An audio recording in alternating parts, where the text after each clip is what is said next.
Spotlight.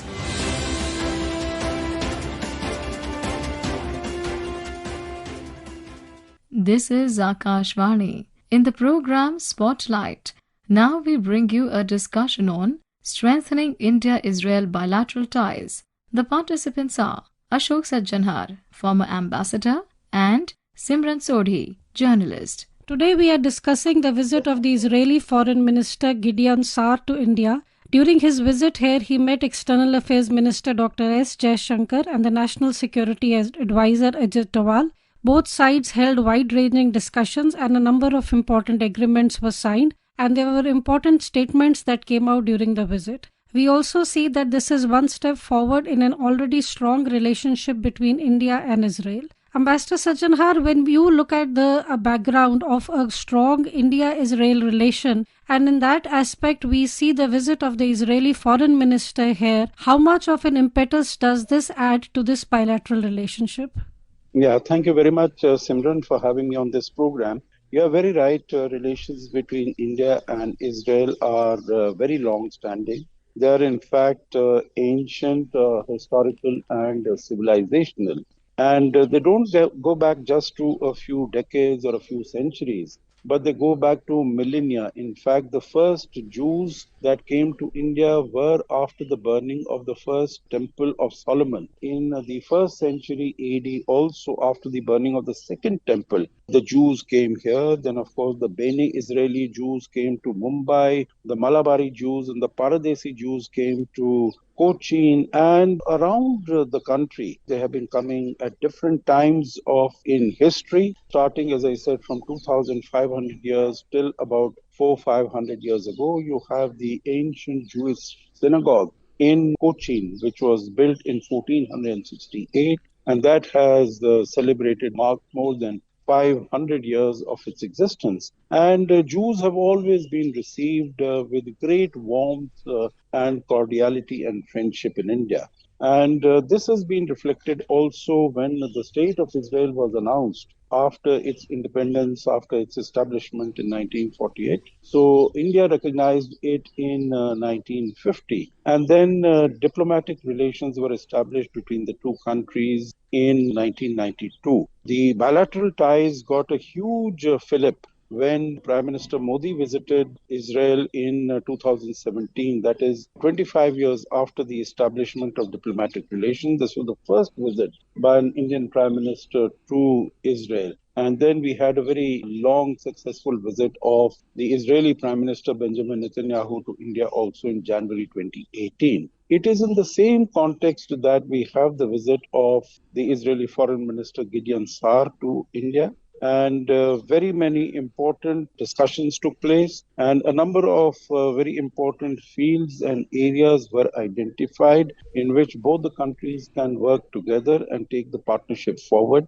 I think it needs to be recognized that the circumstances and the situation today in the context of the terrorist attack, the heinous terrorist attack that took place on Israel on 7th October 2023 by the Hamas, the whole geopolitical structure has transformed as far as Israel is concerned, because initially there was a great support for Israel, but after these 2.5 years, that has waned a little. We can discuss that. But there were a number of areas that were discussed and that were identified. For instance, agriculture, innovation, semiconductors, cybersecurity, artificial intelligence, these were all areas. And of course, defense is a very important area of bilateral cooperation. Ambassador Sajjanhar, as we discuss the various areas of cooperation between India and Israel, we will tune in and listen to Dr. S. Jaishankar's statement on the various facets and the various areas of cooperation which he mentioned during this visit.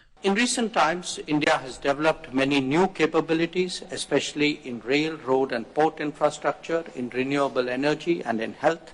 Our businesses are very keen to explore opportunities in Israel, and we would certainly like to give that more attention. We also have a very strong record of working together in agriculture and in innovation. Taking that forward is very much in our mutual interest. There is a history of cooperation in semiconductors and in cyber. That has become more relevant now. We are hosting the AI Impact Summit next year in February in India. We look forward very much to Israel's presence. Ambassador Sajanar, as we were discussing the various areas of cooperation, we see the External Affairs Minister also pointing out the new areas such as AI and semiconductors. So how much does this further propel the relationship that we've had areas like agriculture, defense, which you mentioned that has an ongoing cooperation, and then we have new areas of cooperation also opening up?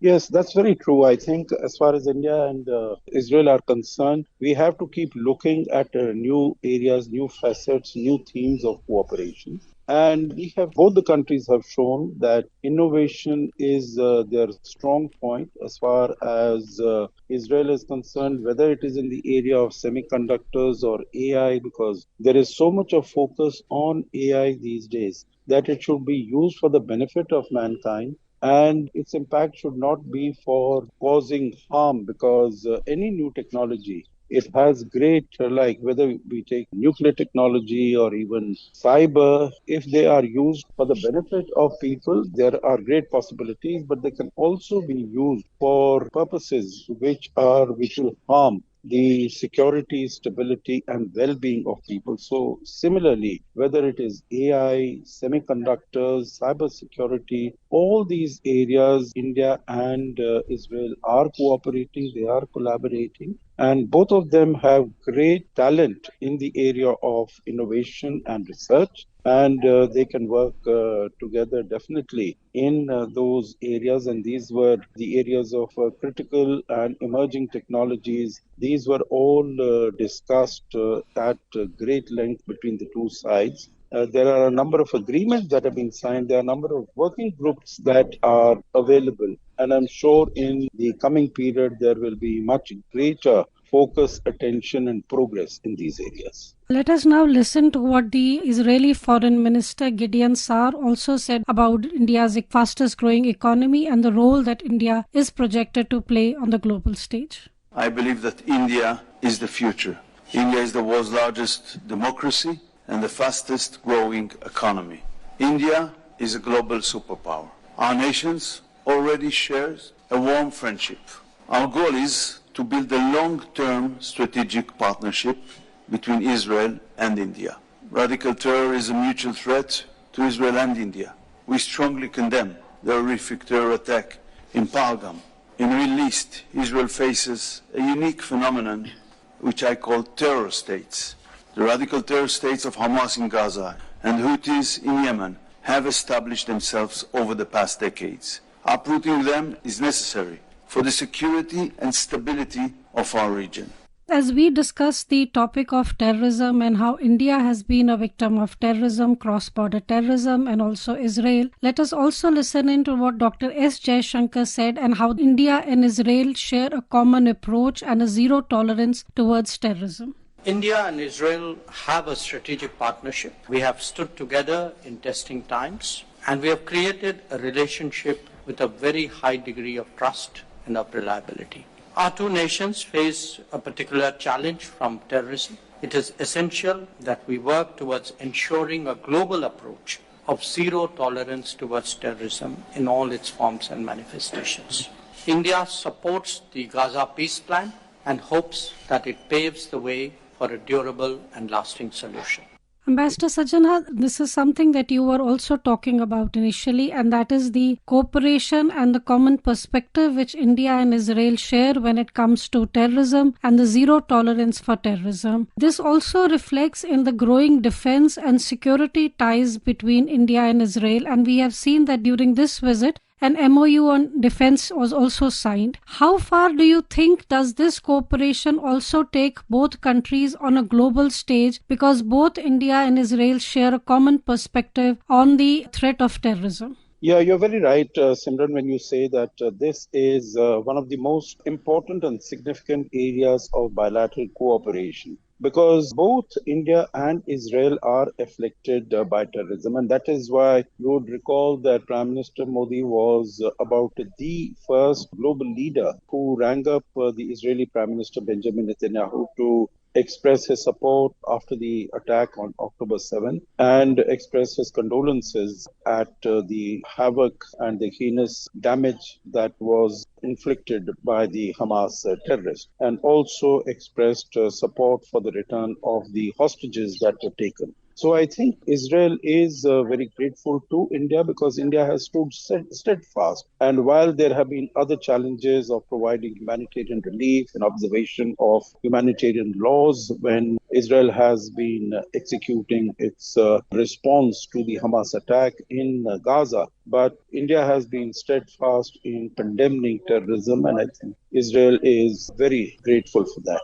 Both the countries, whether it is on global fora, regional fora, in the bilateral context, in sharing of intelligence, they can work together. And of course, defense is a very important component of bilateral cooperation and bilateral relations because India started diversifying its defense purchases. In addition to France and the United States, Israel has emerged as a very important source of defense equipment as well as technology. And both the countries are working together. There are a large number of exercises that both the countries conduct, whether in naval exercises, air exercises, between the armies. There have been port calls by our ships on Israeli ports. There has been exchange of visits by our chiefs of Army, Navy, Air Force. And of course, as you mentioned very correctly, there's a defense agreement that has been signed. There are working groups on to share information and expand cooperation in the area of defense and counterterrorism. So I think this is an area where both the countries are on the same page and they are working together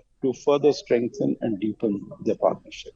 Ambassador Sajanhar, when we look at the Middle East dynamics, we see India's relationship with Israel, which are strong and getting stronger. We also see India's relationship with other countries in the Middle East, whether it is Saudi Arabia, Bahrain, the UAE. Again, excellent relationships and excellent personal chemistry between the top leadership, between our Prime Minister and the leaders in the Middle East. How much of a credit would you give India, and especially the top political leadership, that India has managed not only great relations with Israel, but also balanced it out with other countries and maintained excellent ties with other Middle Eastern powers also? No, absolutely. I think India established diplomatic relations in 1992. But as I said, the first Prime Minister from India to visit Israel was Prime Minister Modi in 2017. And after that, at every level that we have been talking about, whether it is security, defense,